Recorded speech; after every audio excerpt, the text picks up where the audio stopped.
Hi guys, welcome to this video.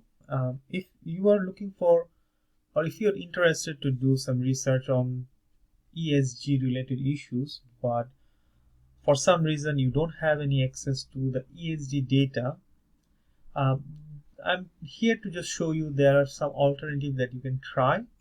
So you can type ESG data World Bank as I have mentioned over here, and it will give you these two options. The first one, the Sovereign ESG Data Portal, is the main website. You can just go through that website to get the data, or you can just download it. It already gives you this option to download data. You can just go here, or you can click here ESG social, that is environmental, social and governance data from the World Bank. This is free for you to access. There are some limitation. I'm going to export that later. So right now, if we click here, sovereign data portal related to ESG, and you can see they have 135 indicators, 62 years, 211 economies. So that is one of the limitation of this data set, because this database will allow you to explore the ESG practice of various economies. So if you want to explore firm level information, it's not possible because they do not report the firm level information. This is an aggregate information for specific economies. If you want to know more about their ESG framework, you can click here and you can see what are the different issues they cover. In terms of environment pillar, they will cover emission, pollution, energy usage, climate risk, food security, natural capital, environment and management.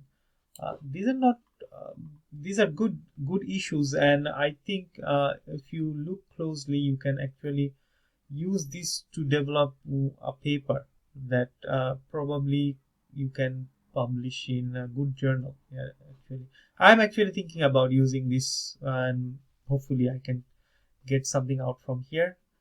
So the social dimension includes access to services, demography, education and skills, employment, health and nutrition, poverty and inequality. And as in the governance, you already know they have their dimension, governance effectiveness, they have some gender related information, human rights, innovation. This is interesting. I have seen so many papers that talks about innovation. You have the patent information, R&D, scientific and technical journal articles. This is something new.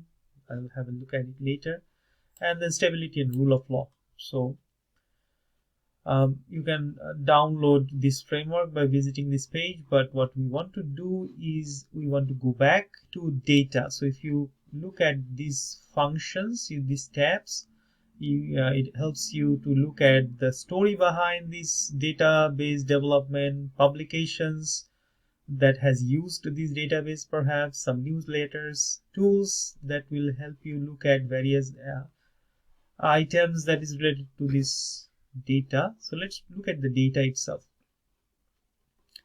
So what you can do, you can look at the framework, you can look at the country profiles, you can either look at the indicators, but let's have a look at the download data function. So I want to go to download data, data bank, and here we are. So this is the place.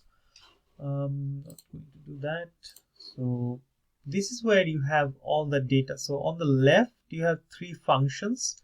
You have all the database that they have currently. I'm going to provide this link in the description. You can just click there. So these are all the database. Actually, this is a very huge list of database that World Bank has. In total, you have 86. All I am looking at currently is the ESG data.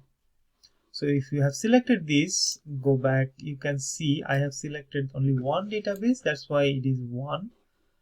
In terms of country, by default, it's selected 205. Let's see if I want to select all. Yeah, apply changes. So now I will see I have all 239 economies selected.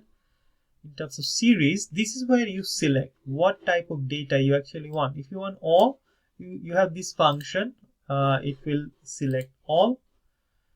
If you want to deselect, you can close, and it deselects. So remember, if you deselect, you will not see anything displayed, because the rule for you to preview any information is that you have to select the country or countries, series, and time. So probably I'm going to just go with all of them. Click apply changes, so all the indicators are here, and then time. So how many years do you want?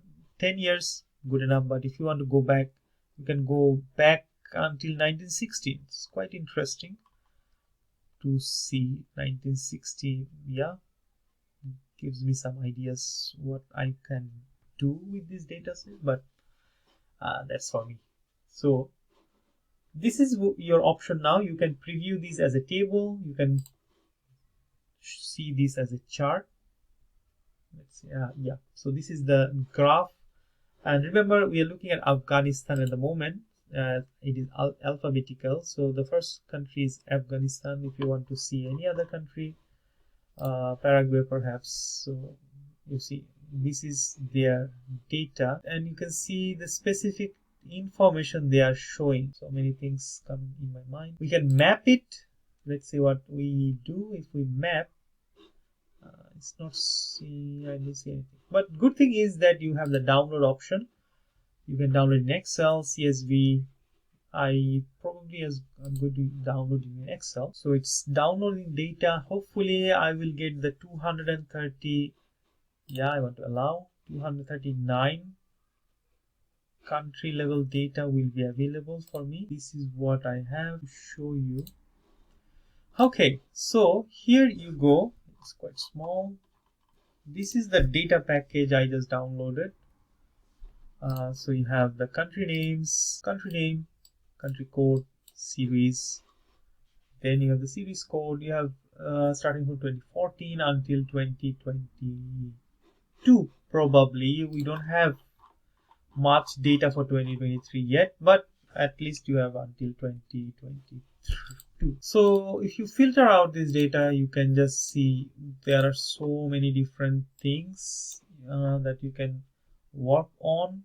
So for example, if I am emission, let's see what emission information. So you have under emission CO2, GHG, greenhouse gas, methane, and nitrous oxide gas. Let's look at, do they have anything about taxation? No. Regulation.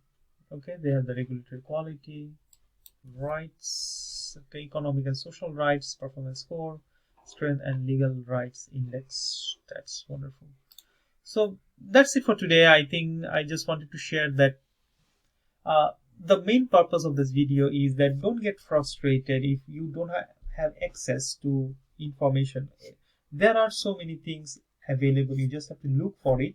And anytime I find something, I share this in my channel so that perhaps I might be able to motivate somebody to proceed, to continue to do their research, and if possible get a positive feedback, a positive outcome in terms of a publication or a conference presentation. You never know. So that is the primary purpose. So if you know that there are some database that is available in terms of ESG or something that is trending, just write in the comment section so that somebody else might be able to use those database, which is free, and can use this in their publication or in their research or in their classes for motivating their students. And that's all for today. You have a wonderful day. Bye.